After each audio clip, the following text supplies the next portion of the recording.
thank you for being here tonight. You may be seated. I want to give you, those here in the sanctuary and those joining us by Sun Life Broadcasting Network, an update. You know, we are a very private family. We've always been very private. We keep our troubles to ourselves. We don't bring other people into it. We've always braved the storms as a family internally. But this is beyond that.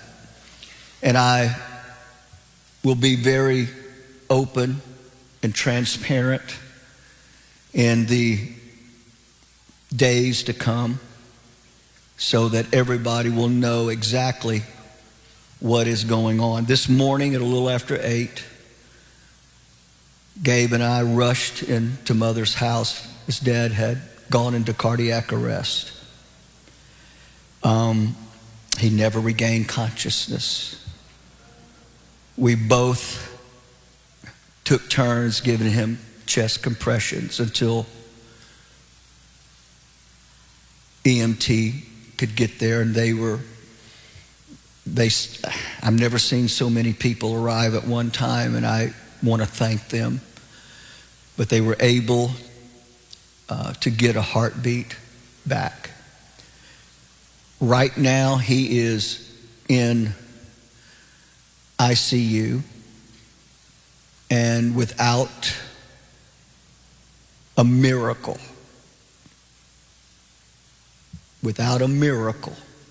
his time will be short. But we believe God. We're not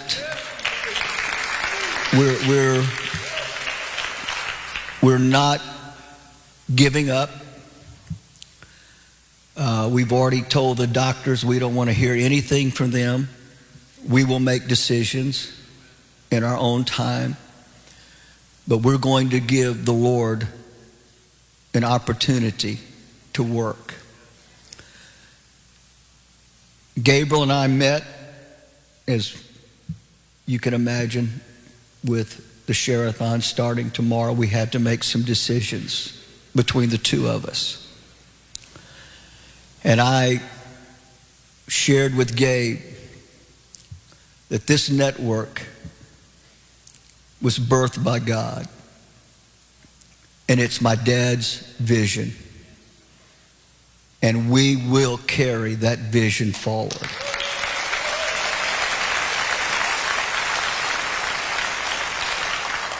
We will not retreat. We will not quit. We will not give up. And whether he's healed here or there, God is still God. He is still the same yesterday, today, and forever. We are asking for continued prayer. We will do our best through social media to keep everyone apprised of Dad's status and where we are. For those of you that are watching, tomorrow we are going to carry on. This is his wishes. This is Mother's wishes. I don't know if Gabriel and I will be on the air much tomorrow. Jennifer and Matthew could not get flights out. They're having to drive. Matthew is in Omaha, Nebraska. It's a 1,000-mile drive. He left this afternoon. And of course, we're all kind of in a netherland trying to deal with everything. But I'm asking you, our television audience, the best thing you can do besides prayer is to show your love and support for the network. This is what he would want. This is what he would desire. Yesterday morning, I picked him up to bring him to prayer meeting. He was not doing well. Matter of fact, we got in the car and he was slumped over, and I said, Dad, you don't look good. And he goes, I don't feel good. And I said, well, I'm taking you back to the house. And he said, no, I want to go pray. I want to go pray. And you know,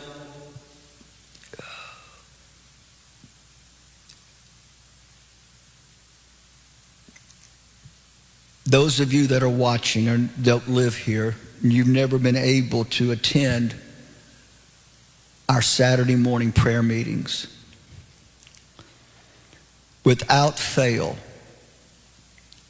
there would always be a time as he would sit in that seat right there in his commune and fellowship with the Lord, as he would seek the Lord. There was never a single prayer meeting that he didn't ask God to help our people,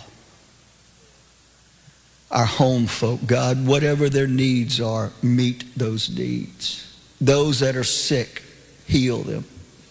Those who are having family problems, bring reconciliation and restoration. Those that are having financial problems, and he would pray for our television audience. He doesn't know you, of course.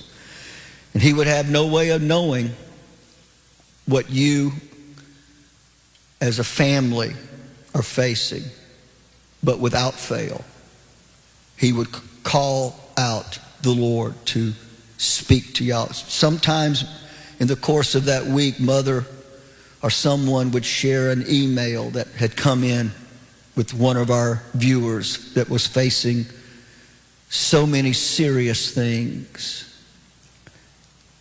And that next Saturday, I would hear him on the platform, Lord, that email that Francis gave me, I don't know this family, but I'm imploring you to meet that need, to bring healing, whatever the need was.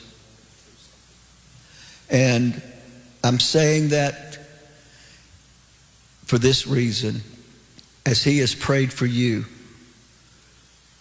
pray for him.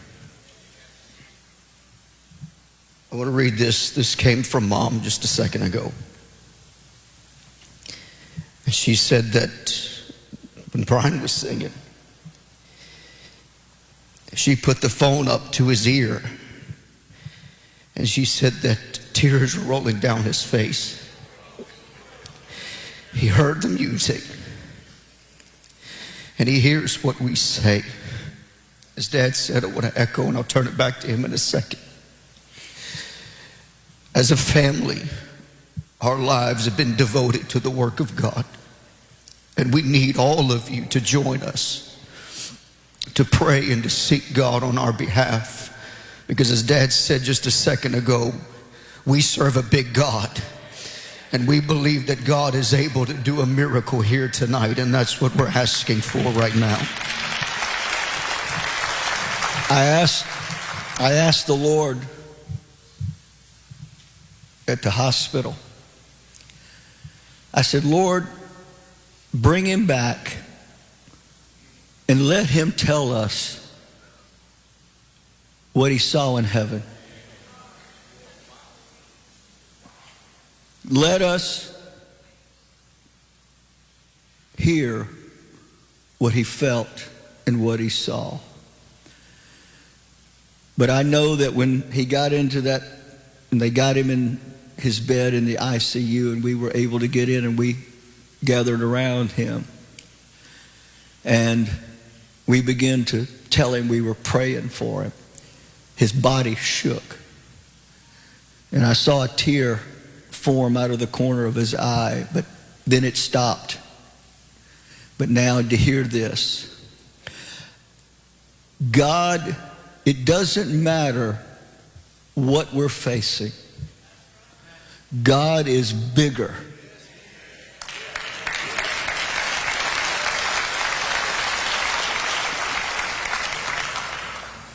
He is bigger than any mountain. that we can face. And I'm asking you, don't be calling the office. When we know something, believe me, we will tell you. We're not going to keep anything. We're going to be transparent. And we will be posting on all of our ministry pages on social media. And as well, if I feel it's necessary, I'll be on television to give updates as well. We will, Wednesday night, as Gabriel and I were talking, we want to have service. We probably will not continue with the teaching, but we will have once again a moment of prayer. And that will be the next time that I will be giving an update and to let you know what is going on. And I want you to know, those of you here that are home folk, I want you to know how much he loves you. He always is talking about the people at Family Worship Center. How wonderful a spirit it is in this church. And that's one of the things of all the guests that we have come to minister. They all say, it's amazing, they all say the same thing when they're leaving. I have never been in a church like this before. The Spirit of God, the freedom to preach. Visitors, when they come for camp meeting, they talk about what they feel when they walk in here. And that is a direct result of the call on his life and the anointing upon his life. But we're all kind of scrambling, but we're not giving up. We're not giving up. We're not raising a white flag, as I said a moment ago. We will be believing God, but we will not question God. And I made that promise driving over. I said, Lord, I told him, Lord, I don't understand everything. But I will not question you because you are God. And all things work together for good. And we may not understand how something like this can be good, but God is God. And we put it in his hands.